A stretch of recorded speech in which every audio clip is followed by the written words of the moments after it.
So the whole tournament basically would just revolve around breaking things. Yes. So you would have, so like from Taekwondo, you'd have like creative breaks where you'd have a bunch of different stations and they'd go around and they do all the different breaks. They do the knife hand, they do the, tornado kicks and all fancy stuff, right? Then you'd have the power breaks. No, that's where you'd get all the big guys that would do, hammer fist and stomp and elbow. And then, whoever broke the most won.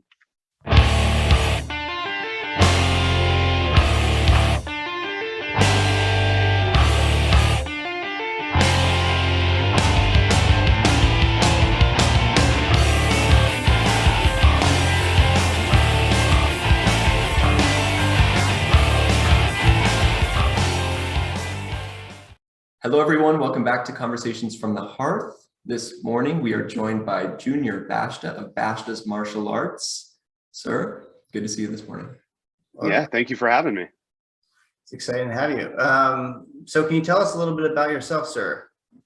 Yeah, so I have been training since I was 5 years old. Started just kind of because my friends, my neighbors, kind of growing up in a neighborhood, and one kid does something and next thing you know, everyone else does it too. Yeah. And kind of fell in love with it and knew that it was my passion. And then ended up opening our school when I was 17 years old. I was actually still in high school.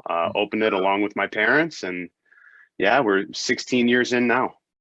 That's amazing. So you guys must be very close as a family. Very, absolutely. It is.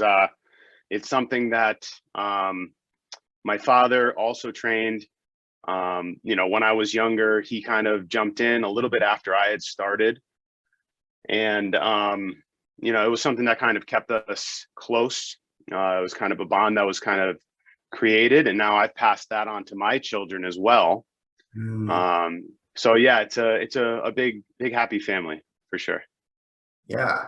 Has it been challenging to work as a family at times, or has it always been pretty rosy?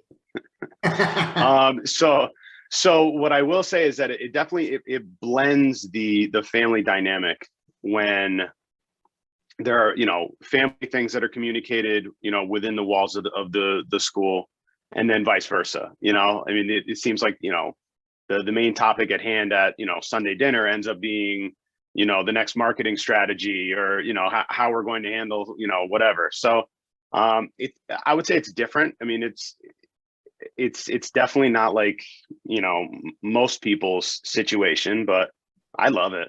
So it works for us. I run my school with my wife too, so I understand. But yeah. Is your dad more senior or less senior than you? Less senior. Yeah. So interesting situation there. He must have a lot. Yeah. So so I would be considered the senior rank on the floor, but as soon as I walk off the floor, that's not the case anymore. So, but good dad. Yeah. So I hear you've done a lot of tournament competition. Is this specifically in sport karate? Yeah. So it's something that coming up in the Northeast, being from Connecticut, there are so many accomplished martial artists that are from our area. You have the Crane circuit, you have the NASCA circuit, you had NBL that came up. When I was younger, you had different organizations like UMACA, and just a lot of different organizations that it was very easy for competition. So it was something that we kind of fell in love with young, and then once we opened our school, we tried to pass that on to our students.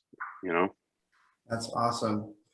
So yeah, what was that experience like growing up and competing? It sounds like you've been to over 200 tournaments or there. Yeah, it's a lot. Yeah. So are you going like every couple months to a tournament? More like every couple of weeks. I mean, I could say, I mean, especially, I mean, it's different in different places, right? So for us in the Northeast, I mean, if you drive an hour in one direction or the other, you're in another state. So like, we would do tournaments in, Connecticut, Rhode Island, Massachusetts, New York, and you'd be at a different tournament almost every couple weeks.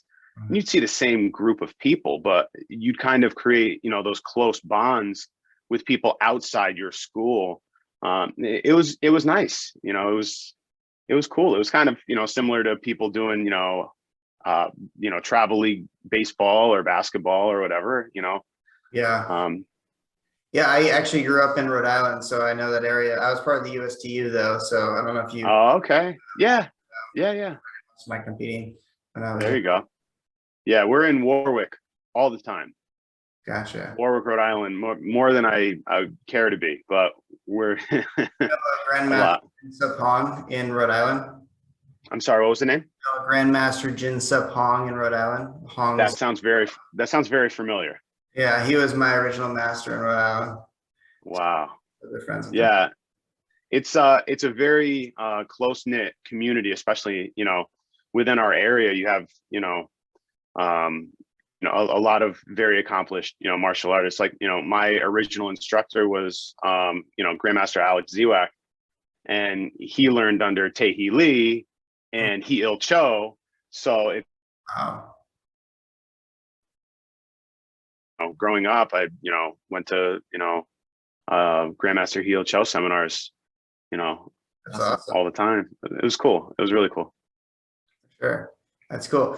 So I was noticing on your website, you kind of talk about your school as having a traditional martial arts program and then like a sport karate program. How do you see those things as different, and how do you navigate that difference in your school? I think that, the concepts are very similar, but the way that they're employed is different. So for me, with a traditional martial arts background, primarily, I don't consider myself a sport martial artist, but with a traditional background, your fundamentals are what they are. They are how they're supposed to be. Those things can get tweaked a little bit when you go into a competitive setting, because now it's subjective, so when you do a form, normally it's done exactly how it's supposed to be, but you may fine tune a couple things to suit others' taste a little bit more in a competitive setting. Yeah. So That's awesome. yeah. Your sport, do you have like a team at your school that competes? Yeah, so we had a very large, very accomplished team for a long time. Of course, over the last, little bit, things change for sure. We were definitely one of the hardest hit areas as far as, everything kind of shut down. The only way to conduct business was through Zoom, which ends up working out, down the road. But, at that point, everything went. So you saw a rise in virtual tournaments, which isn't the same thing. Yeah. So, My master out there, he runs the Rhode Island State Tournament, and he had to close it down for the first year in like 25 years, and it was it's really sad, because it's something that you kind of take for granted. We did for so long. It's like, it's gone on for umpteen years. It's not going to go anywhere. And then, well, now it's not a it's sad, even as far as schools. I'm sure that even in your area as well, for us, if we had, say, 10 schools in our town, we may only have 2 or 3 now. Right. Yeah. A lot of them, they weren't either capable or willing to embrace technology and step outside of that comfort zone. A lot of the smaller schools went under for sure. Sad. Yeah, it's very sad. Very sad. Yeah. So you competed, all your life, and probably that experience of going and competing and pushing yourself taught you a lot about indomitable spirit and doing what, a lot of people, they go to their first tournament and they get, knocked down or they lose and they never want to go back again. What kind of inspiration would you give to a new or even maybe a veteran martial artist about like sticking with their goals and pushing themselves to, be the best that they can be? So the hardest thing now is that people look at it and they look at where another person is and they want to be there. They, nobody wants to set the table, but everyone wants to eat. And, so you kind of have to go through that process and kind of embrace it and go through those difficult times. So that way, then when you get there, it makes sense. Because if you have immediate success, you're not going to understand how to push through that struggle, because you will have that, I'll be the first one to say it. I'm not the greatest athlete. I'm not the most talented, individual. But I'm stubborn almost to a fault. If I can't do it today, I'm going to go and figure it out,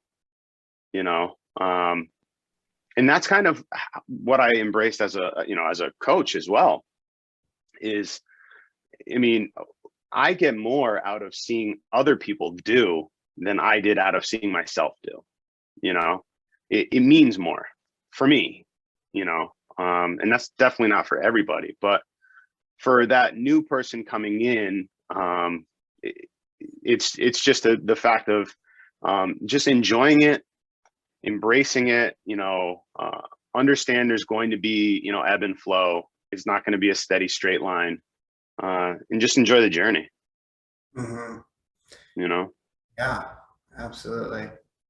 I feel like almost every person I've ever met has done martial arts at some point in their life. Maybe they got their yellow belt or something, but very few people, stick it out, and even fewer still push themselves to compete, which is, kind of a vulnerable position to be in, especially if you don't do well at first, because you gotta, suck it up and push yourself to get up back out there. I was looking a little information on you. It sounded like you had worked with children with disabilities before. Yes. Tell us a little bit about that. So for me, I enjoy working with children regardless of the situation. And I encounter this all the time where, parents will come in and they'll say, hey, I'd like for my child to, participate in martial arts. And then they lean into you really close and they go, but he has, whatever. And it's like, why, first of all, why are we ashamed? Why are we saying it like that? For me, working with anybody, whether it's, on the spectrum, it's some sort of a delay, it's some sort of behavioral issue. Their ability to learn falls on me. It doesn't fall on them. It falls on me. If I'm capable of passing on that information, finding out how they learn, then they can learn. But if I try to do it cookie cutter and mainline them the same way that I would any other kid, it's not going to work. But that's not a reflection of them. That's a reflection of me. Yeah. So, and sometimes it means more because those kids have been kind of neglected and pushed aside. They're not given that same, time of day. So when you do work with them, for me, I get more out of it. Yeah. And did you have it sounded like Discovery program? What is this? So Discovery program was basically, it was like a special needs program. And we did it for kids and adults. I've done it. I've done independent groups for children, but I've also done independent groups for adults, working age adults that may, live in a home, an assisted, home, that they were brought into the school and they loved it. It was really enjoyable to work, and I like to be able to learn how, people learn and to then be able to make that connection with them, on something beyond just, saying hi or whatever, Yeah. This is a big part of what we do is work with kids like that. And I think we have such a powerful impact on their lives. It can sometimes be very challenging when, you have someone who's really autistic on the lower spectrum, And I've worked with some that they have trouble navigating when is the right time to hit. You know, you can hit the paddle, but you can't hit your instructor. Right. Strategies that you've used over the years that you might be able to pass on to like our instructors or people who are watching this that are teaching to help work with kids like that, you know? So, well, I mean, first it's kind of understanding and recognizing if there is any, you know, particular instance that, you know, causes aggression or, you know, emotional response. One thing that has helped me is, you know, exactly like that is, you know, instead of utilizing the term me, like look at me or, you know, come with me, saying look at Junior or come with Junior, because the terminology sometimes just doesn't click. And it's something that's worked for me. It's something that I've actually done for, you know, the better part of 15 years. And it's not always the case. I mean, so when you think about like the spectrum, it is such a broad term. There are so many shades of gray that, you know, it's the same as, you know, you can't consider, you know, able-minded, able-bodied. You can't really, you know, utilize that terminology, but you also can't just lump everybody into a spectrum because everything is going to be different. So really you kind of have to use, you know, your better judgment. And as an instructor, you know, you have to do exactly that. You have to find the best way to instruct the individual. And whatever it is that you can get is great. You know, slow progress is still progress. Yeah. And that's, you know, that's a big thing, you know. Another thing that I do with kids, especially, you know, if they're on the spectrum or even just younger kids in general, is I work a lot on sequencing where they'll do, you know, left, right, left, right, left, right. So that way then eventually they can do it on their own. And then when they pick up that they did it on their own, it's exciting to them, you know? So it's, yeah, it's little things. Yeah, that's a good strategy. So to kind of rewind a little bit and go back to tournament competition stuff and also talk about the pandemic and whatnot. How did the pandemic affect your business? And then also I heard that you have a tournament, the Nantucket Nutmeg State Nationals, yeah. the Nutmeg. That's all right, close enough. I wish it was Nantucket. That'd be cool. Tournament. Were you able to do that? No, so we had actually stopped doing the tournament the year before. So our tournament started as a sport karate specific tournament. So we were running as part of the Crane Circuit, which is the Karate Referees Association of New England. So we were running the tournament through them, and we had a really good run of that. We ran it for 8 years. Had really good size turnouts. And then after that, you know, we kind of stepped away from doing the sport karate, and we actually ended up doing breaking as opposed to that. So for a while we had some breaking in there, USBA, WBA, both boards and concrete. And that was what we did for the last 2 years, was specifically just board breaking and concrete. How do you do that? They have to buy their board when they Yes. So they buy their material. You have to take out a loan first, and then no, it's certainly an expensive endeavor. Yeah. But you have a very devoted. It's a small group. It's very, you know, niche, but you have a very dedicated group that are willing to drop car notes on, you know, material for tournaments. Yeah. And they love it. They love it. Yeah. So the whole tournament basically would just revolve around breaking things. Yes. So you would have, so like from Taekwondo, you'd have like creative breaks where you'd have a bunch of different stations, and they'd go around and they do all the different breaks. They do the knife hand, they do the, you know, tornado kicks and all fancy stuff, right? Then you'd have the power breaks. No, that's where you'd get all the big guys that would do, you know, hammer fist and stomp and elbow. And then, you know, whoever broke the most won. Yeah. So It's awesome. it's fun. It's definitely fun, you know. But, where did you yeah. get in there? Were you more the demo guy or more the power breaker? I was more the power breaker guy. So, you know, for me, like I was always a bigger guy, you know, when I was younger. I was always a larger guy. And so the power breaking, you know, was more my thing, especially concrete. You know, I enjoyed, you know, the breaking concrete. I think it goes back to that stubborn thing, you know, where it was like someone would say, oh, it's going to hurt. Well, you know, I kind of want to see.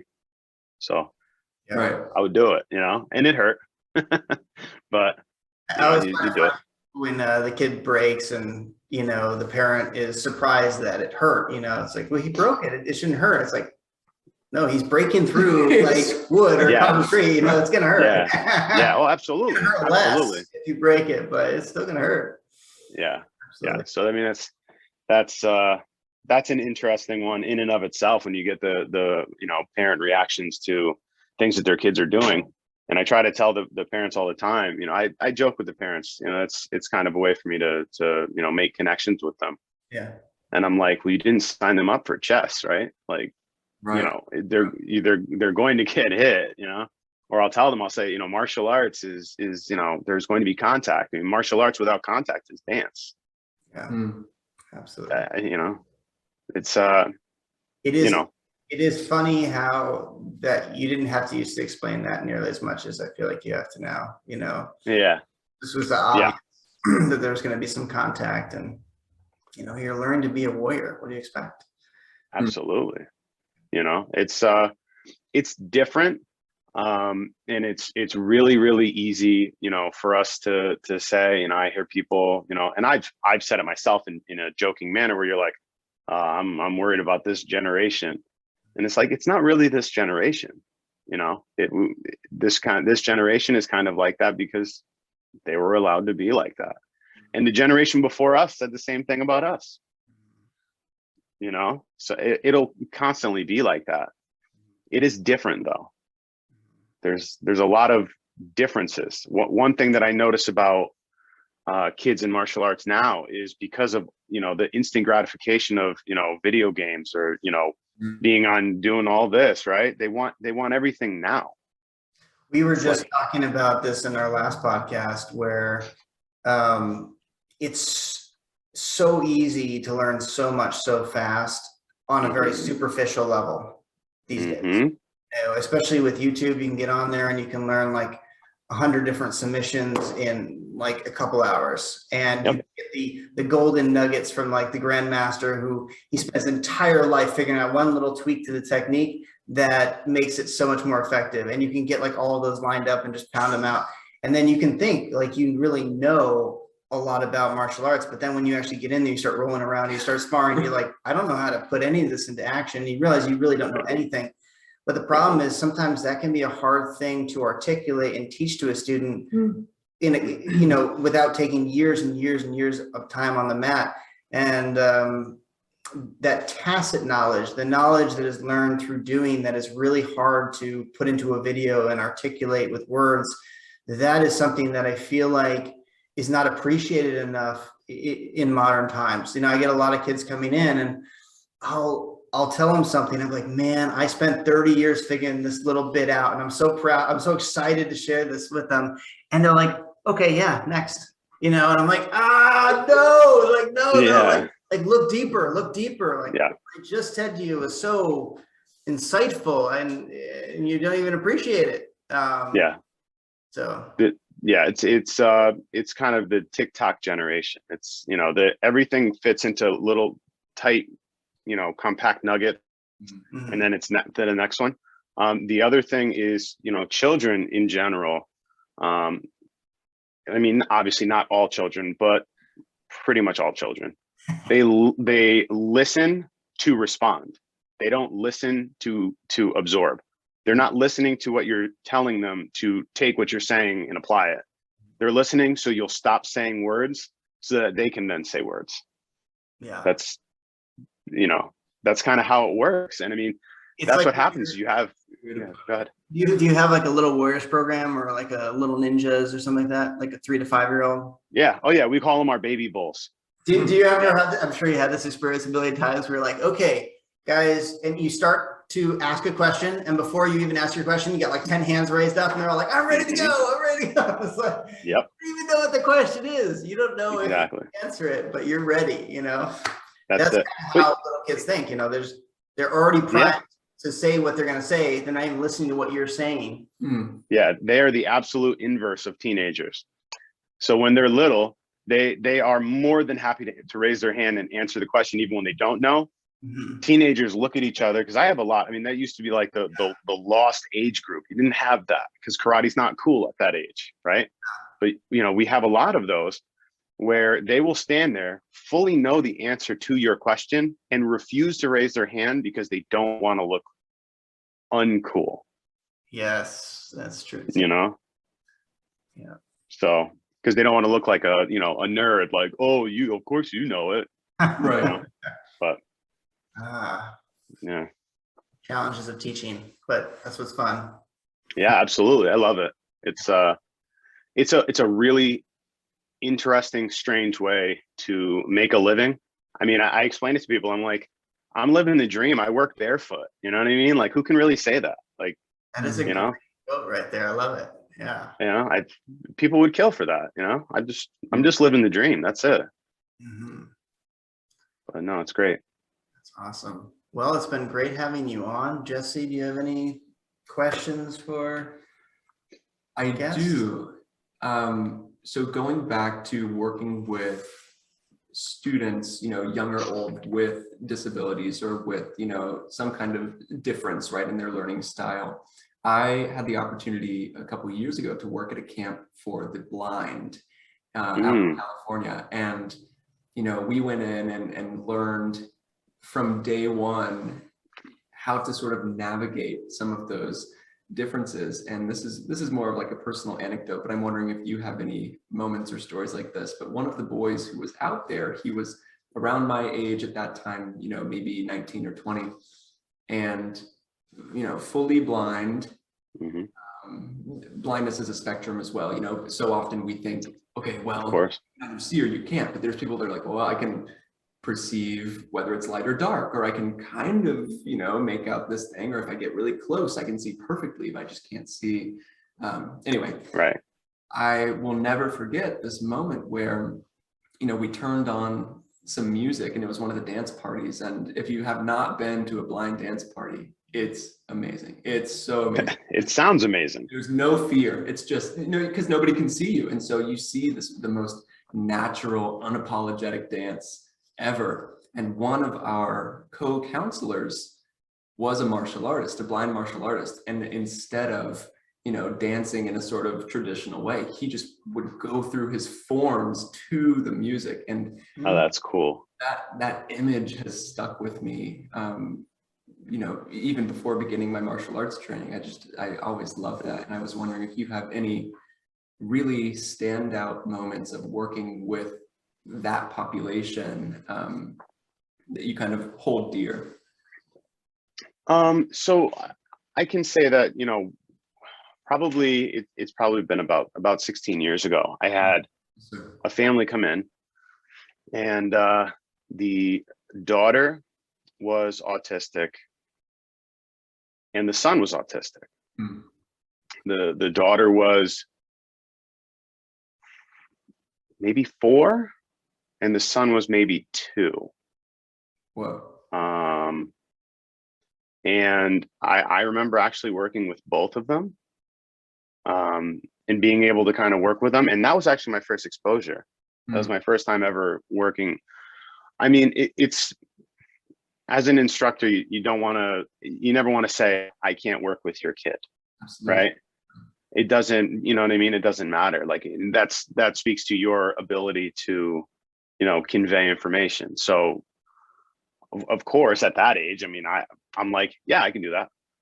And then, you know, being able to actually work through it, I learned more than I feel that they did, you know?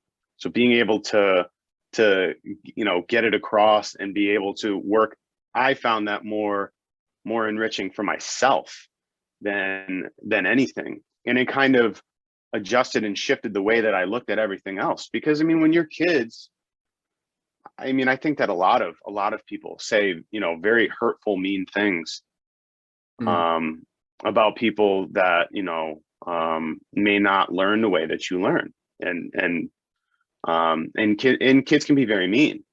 But then when you actually get a chance to work with somebody that, you know, that may be on the spectrum, it is very enjoyable. It's great because there's no concern. They appreciate what it is that you do for them. They're not worried about looking cool or not looking cool, you know? So for me, I think that it would probably be my first exposure to working with special needs children, probably.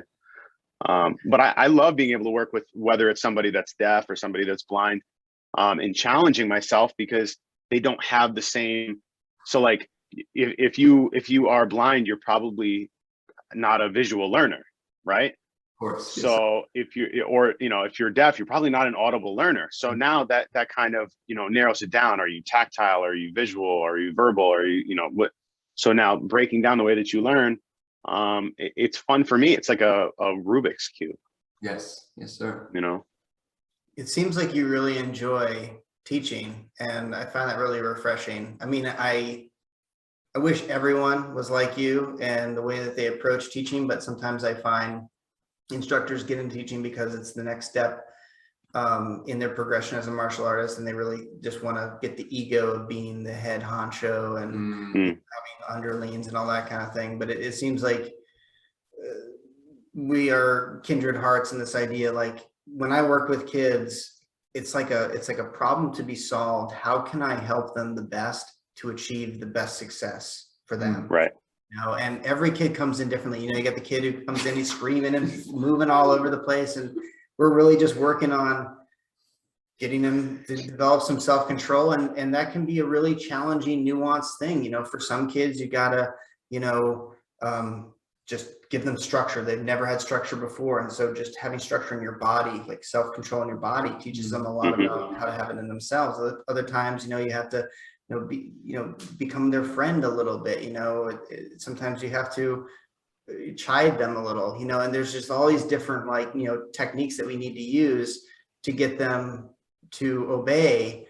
But it's for me, it's kind of like using different mediums to create a beautiful masterpiece of art, and I feel like teaching is as much an art as anything. It's not just this, like I hear a lot of teachers tell me things like, oh, I just like passing down knowledge. And I'm like, ugh, that's kind of to me. Like, yeah, I like passing down knowledge, but it's like, what, I'm so smart that like, I want to pass down my knowledge. I actually like trying to have personal relationships with people, connect with them, understand where they're coming from, and learn how to help them digest the curriculum as best as possible and achieve the greatest success possible, you know? Absolutely. It's for me, I look at it as, you know, like you have your toolbox, right? Everyone has their toolbox, and the knowledge that, you know, we're able to have them absorb, because I can throw whatever at them, but if they don't absorb it, it doesn't matter. But they're taking tools and they're filling their toolbox, right? And you're not going to use every tool, but you never know when you're going to need it. So having it in your toolbox is necessary. And as far as, you know, discipline, you know, you have a lot of times, you know, people will come in and, you know, their kids are kind of, you know, running around and spinning around, and it's kind of funny, but I'll have, you know, a parent that'll come in and go, I want my kid to learn discipline. And I'm like, okay, so why are you here? Why? Like, I mean, I can try, but I'm going to see your kid for 3 hours a week. What, like, it's cool. Like, I can do that. But if I do that and then he goes home with you and you don't do that, we're not getting anywhere. We have to kind of work hand in hand, because it doesn't work otherwise, you know? So, I mean, well, that's what I sometimes have to articulate to parents. If, you know, you have a student that you've been working with for like a month or something, and the parent's like, well, I'm not seeing the change I want to see. And you're like, okay, The kid's 14 years old. He's had 14 years with you. He's Yeah. had 1 month with me, and he sees me twice a week for an hour. I'm gonna need to see him for a little longer than a month. You know what I mean? Exactly. It's just, you know, Yeah. it's unbelievable. If, But if you go to the gym twice a week and, you know, for an hour, are you going to see abs in a month? Probably not, exactly. you know?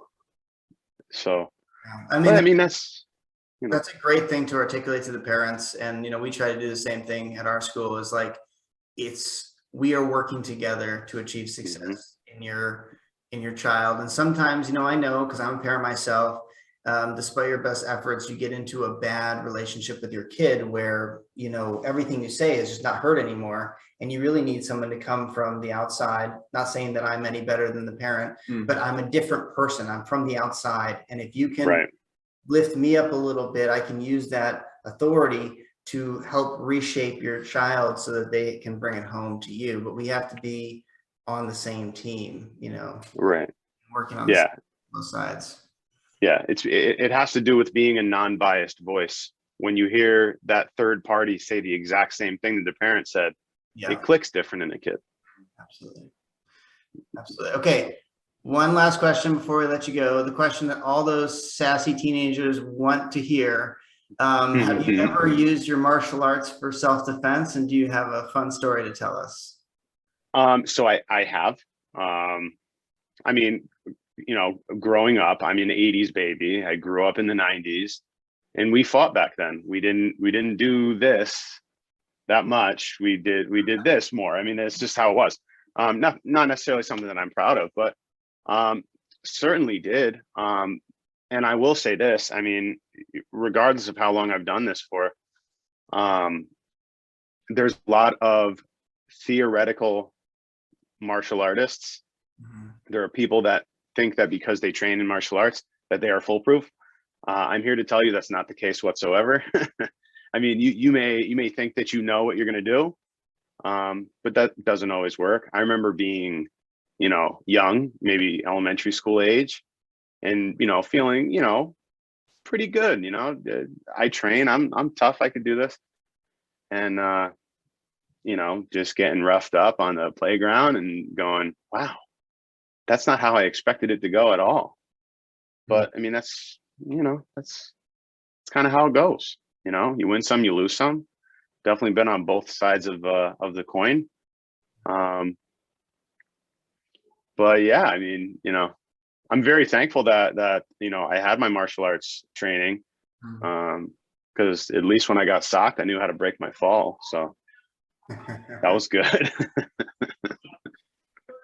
Yeah, no, I mean, it's definitely, and I feel like self-defense is a good bit mental, you know, and if people don't have that mentality, they're not going to be ready for it. You know, the guy out there who wants to do harm to you is mentally very fierce, very aggressive. And, you know, we have in my school some great, like every school, not you know, spotlighting my school in particular, but like every school, you know, we have some really great practitioners who understand the techniques and principles, but they're just such nice people, and they haven't developed that kind of warrior fire, which is going to be really necessary when they go to defend themselves. And if you're not ready for it mentally, you're not going to do well. It's like the first time you ever go to a tournament and you're used to sparring everyone in the school, and like these are all your friends and you're palling around and you're using light contact, and then you go to the first tournament and the guy comes like a bat out of hell and like kicks you right in the face, like as hard as he possibly can. And you're like, what just happened? What just happened? And you're like, you have to recalibrate. Like, this guy, he wants to win. Like, he's going to try to destroy you. You know, you have to be ready to destroy him.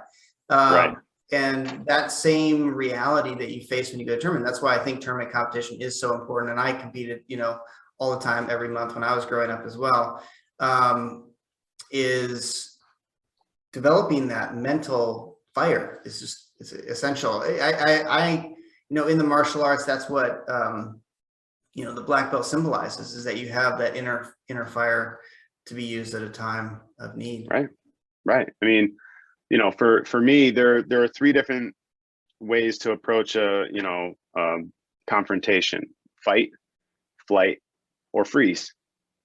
And some people do, you know, one of those three, but you have to have some fight.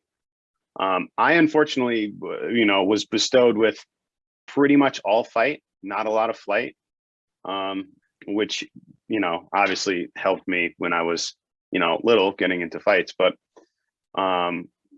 certainly, I do have a lot of people that are, immensely talented martial artists, but they freeze. They have all the techniques. It looks so pretty, but in a pressure situation, they freeze. And it's my job to be able to fix that, because that's not a technical issue. That's a mental or an emotional issue that has to be worked through communication. And that's why martial arts training is so important, because everyone says, I'm sure you've experienced this too, like growing up, oh, well, you've never done any martial arts before, and they've never really gotten in a fight before, but they said, if I get in a fight, you don't understand, I'm going to be like this monster, I'm going to get in there and do all stuff. And like, no, you're not. You've never actually had that experience before. You're going to freeze, or you're going to run away. You're going to do one of those two things. You're not going to stand up to it. And that's why, even though you might use those physical skills, like those self-defense skills, maybe once or twice in your life, if you're unlucky, you're going to use that warrior spirit every single day of your life. You're going to build it up by, sparring on the mats. And then even if you never use those self-defense skills out on the street, you're going to use that inner fire to, negotiate a better pay raise at your job, get a better position, like push yourself to do better in school and to have a better life outcome. That's how it's going to manifest. But if you don't have it, then the outcome of what would happen on the street in the self-defense situation is going to happen to you every single day in life. That's right. It's true. I mean, it does. It plays so much more than just the actual physical combat element, right? So being able to handle confrontation and be able to work through it, a lot of it has to do with confidence. Being able to know, so the further along I went, I mean, again, when I was, really young and really, low rank, and, whatever, I was a kid. But as you progress, that confidence in your own ability, not overconfidence, but your confidence, your understanding of your own ability, allows you to be in a position where you're like, I don't have to do this. I don't have to resort to that. I can, work my way through it and not have to do that, and, be better because of it. So yeah, it absolutely works.